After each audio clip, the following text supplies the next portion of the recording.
Hai, resepi kali ini udang masak lemak cili padi. Cara masak paling senang, bahan pun simple tapi rasanya buat kita tambah nasi berkali-kali. Bahan-bahannya 4 tangkai cili padi, bersihkan dan asingkan tangkainya. Masukkan dalam pengisar, 2 ketul kunyit hidup, cuci bersih, buang kotoran. Kadang-kadang masih ada tanah atau pasir. Cara saya kikis saja kulit luar untuk bersihkannya. Kemudian dipotong kasar supaya senang nak kisar. Sebaiknya guna kunyit matang ya, supaya warna kuah masak lemak kuning cantik dan baunya pun lebih menyerlah. Masukkan sedikit air, kisar bersama cili sampai halus. Tumbuk guna lesung batu pun okey. Cara masak, tuang bahan kisar ke dalam periuk atau kuali. Jangan hidupkan api dulu tau. Diikuti 700 ml santan cair, 2 batang serai yang telah diketuk ataupun diletik. Selepas itu, barulah hidupkan api. Kacau bahan-bahan hingga tercampur rata. Masak atas api sederhana ke kecil, kacau berterusan, jangan tinggal kuali ya. Kena kacau selalu agar santan tak pecah. Bila dah mula beruap atau mendidih, masukkan 2 keping asam keping. Kacau lagi.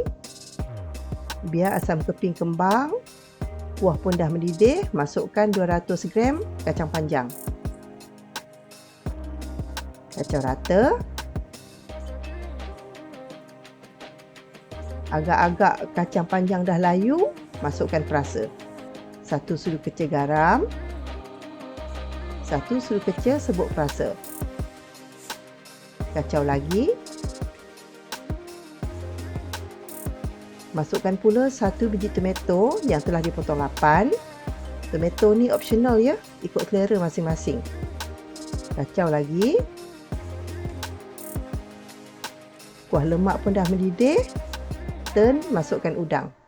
600 gram udang segar yang telah disiang, dibelah belakang, buang urat kotorannya. Setengah orang masukkan udang dahulu sebelum masukkan sayur. Tapi saya masukkan kemudian kerana nak masak udang sekejap je, tak nak overcook. Jadi isinya lembut dan kekal manis. Masak ikut cara masing-masing ya. Bila kulit udang dah bertukar ke merah, terbalikkan supaya isi udang masak rata kedua-dua belah. Selepas itu, biarkan seketika atau sampai udang masak. Tips nak tahu udang dah masak ke belum?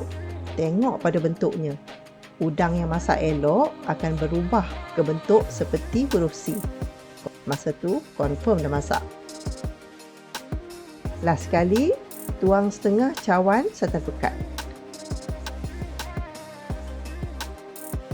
Kacau rata.